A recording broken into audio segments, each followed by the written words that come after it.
how we got started. Actually, I have a business partner, and his father gave us the idea. He saw something on the news, I don't know, and we just started looking into it a lot more. And I mean, it came to life. We built our own building and just figured out what we got to do. And I mean, we're just starting in the business. We've had 2 deals so far, so we're not far in the business, but we're getting there. The strengths would be there's nothing like that around here. I mean, as far as I know, I think we're the only sole electronic recycler in the state. The weakness is when there's nobody around. I mean, you can't really go around and ask and see what other people are doing. I mean, you'd have to go out of state and tour plants and do all that.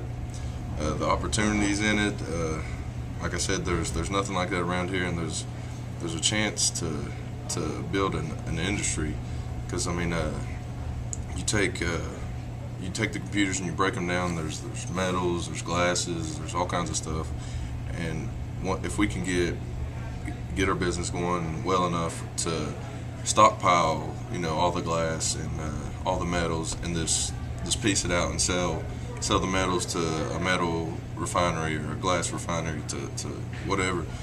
It could cause thousands of jobs. I mean, we just gotta get to that point. Let's see. That's all you got wrote down here. Anything you gotta ask? Can you apply for any grants or anything from the government? You can, but when you're applying for grants, you got to we need a bigger building. Personally, we need a bigger building, and we need a crusher. It's a machine that you could put anything into, and it'll separate. It's got different kind of gases and magnets in it, and it separates everything and puts it into bins for you, and you can mass produce everything like that.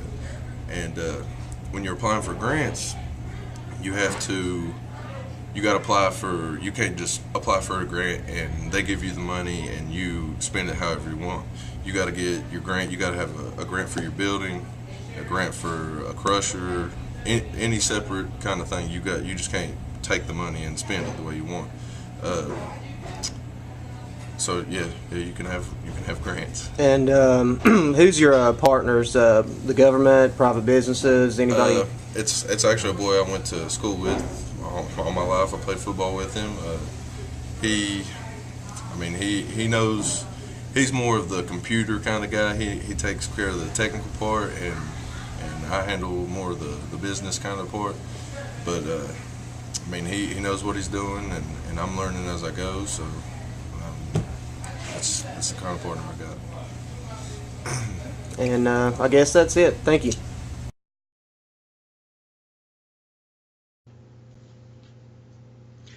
My name is Eric Hall, and I'm an MBA student at Marshall University.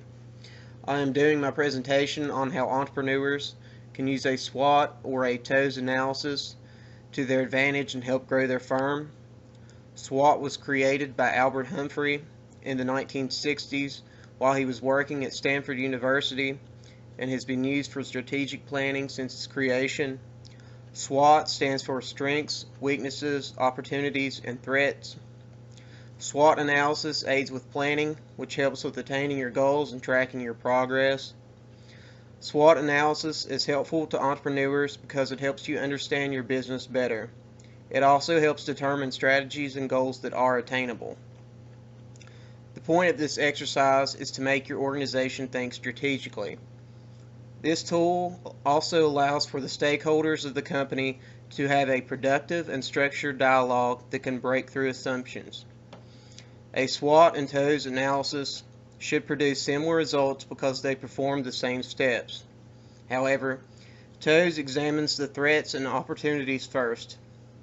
Many experts believe that this can be beneficial because it allows entrepreneurs to examine the outside environment rather than being occupied with what is going on with the firm internally. Strengths and weaknesses are internal and related to the company or firm. Opportunities and threats are external factors that relate to the market outside of your firm. The strengths and weaknesses should be half of your analysis, and the opportunities and threats should be half of your analysis. They need to be completely separate. Before you actually start your process, the number one action you should take is to think critically. You should specify which area of your organization you are using the SWOT analysis for and think of every different aspect. A good idea would be to use post-it notes to visualize and help organize your external and internal ideas before you start the actual analysis. I also believe that you should always keep your customer in mind because they are the ones that you're operating for. Always try to provide the best customer service possible. Furthermore, you should adhere to your moral and ethical practices. Lastly, you should keep an eye on innovation when conducting your analysis. These are some of the questions you should ask when conducting your analysis. When analyzing the strengths of your firm, you need to ask yourself the questions: what advantages does your organization have? What do you do better than anyone else? What unique or lowest cost resources can you draw upon that others can't? When you are a startup firm, this is extremely difficult because lowest cost resources and products are usually obtained by larger companies. What do people in your market see as your strengths? What factors mean that you get the sale? What is your organization's unique selling proposition? The unique selling proposition is the specific benefit that you receive when you buy a certain brand or service. This is extremely valuable when growing your customer base. It has to be something that your competitors do not offer. The questions you should ask in terms of weaknesses are: what could you improve? What should you avoid? What are people in your market likely to see as your weaknesses? What factors make you lose your sales? Okay, now take your firm out of the equation completely. Now examine the external environment. Examine opportunities by asking: what good opportunities can you spot? What interesting trends are you aware of? Useful opportunities can come from things such as changes in technology and markets on both a broad and a narrow scale. Changes in government policy related to your field. For example, you should check a state's legislative website to see what legislation is related to your particular market or product. Changes in social patterns, population profiles, lifestyle changes, and so on. And also check local events to see if it was related to your product.